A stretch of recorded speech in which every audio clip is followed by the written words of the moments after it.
Em 1906 houve eleições e ganhou o partido esfiado por João Franco. Este convenceu o rei a dissolver o parlamento e a governar em ditadura. Este facto contribuiu ainda mais para o descontentamento dos revolucionários republicanos. O atentado foi uma consequência do clima de crescente tensão que perturbava o cenário político português. O progressivo desgaste do sistema político português vigente desde a regeneração é em parte devido à erosão política originada pela alternância dos partidos no poder, o progressista e o regenerador, e agravou-se nos primeiros anos do século XX com o surgimento de novos partidos saídos diretamente daqueles. Em 1901, João Franco, apoiado por 25 deputados, abandonou o Partido Regenerador, criando o Partido Regenerador Liberal.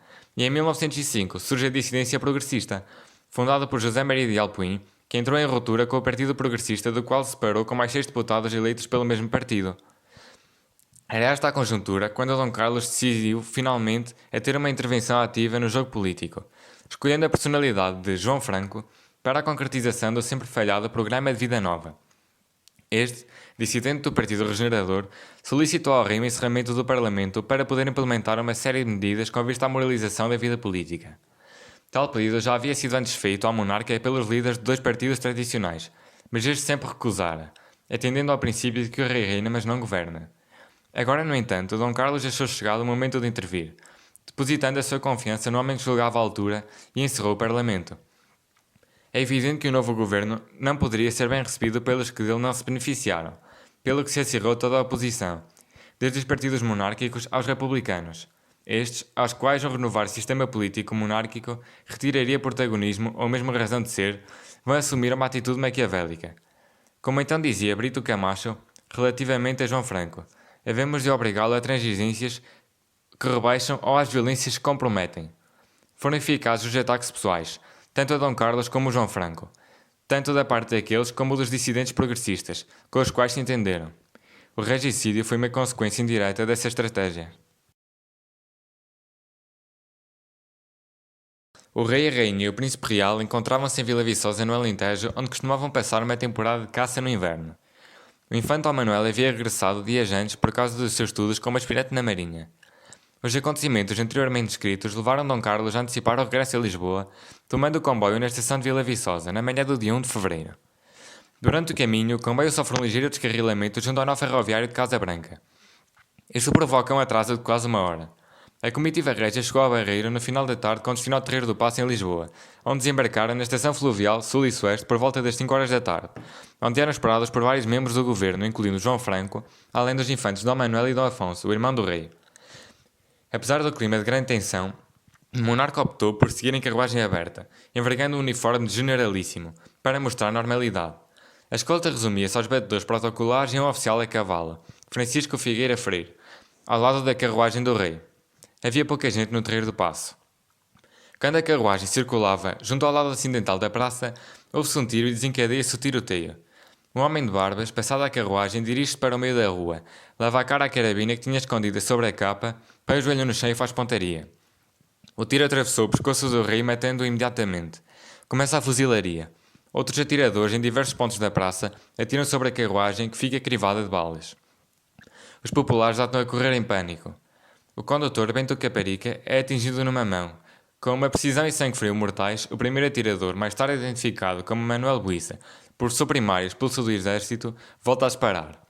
O seu segundo tiro vara o ombro do rei, cujo corpo descai para a direita, ficando de costas para o lado esquerdo da carruagem. Aproveitando isto, surge a correr debaixo das escadas um segundo regicida, Alfredo Costa, empregado do comércio e editor de obras de escândalo, que, pondo o pé sobre o estirbo da carruagem, se ergue à altura dos passageiros e dispara sobre o rei já tombado.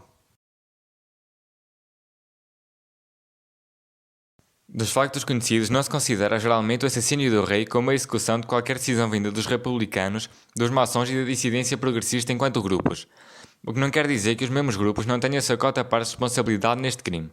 Admitiram como hipótese eventual esta consequência e não se importaram que esta se concretizasse. Isto porque os regicidas atuaram por sua própria iniciativa.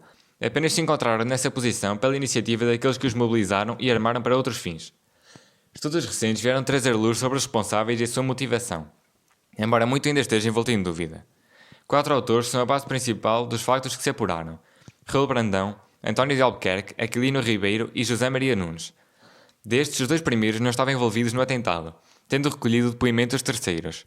Raul Brandão falou com várias pessoas próximas à trama e extraiu do líder dos dissidentes, José Maria Alpuim, a confissão. Só há 2 pessoas em Portugal que sabem tudo. Eu e outra. Só eu e outro sabemos em casa foi a reunião, quem a presidiu e quem trocou ao Buissa o revólver pela carabina. António de Albuquerque, que estava exilado em Espanha, após a publicação do seu romance difamatório para a família real, O Marquês da Bacalhoa, recebeu testemunho de Fabrício de Lemos, um dos regicidas presentes no Terreiro do Paço, e transcreveu no seu livro A Execução do Rei Carlos. Aquilino Ribeiro, embora não tenha participado diretamente, esteve envolvido e conhecia o plano e os assassinos, como deixou testemunho na sua obra Um Escritor Confessa-se. José Maria Nunes era também um dos regicidas e deixou seu testemunho, tendencialmente autoelogioso, mas no geral credível, no escrito e para quê. Destes 4 testemunhos, só Aquilino é que refere o plano de emboscar a família real como tendo sido adotado na ocasião, derivado do plano de assassinar João Franco e tomado no local.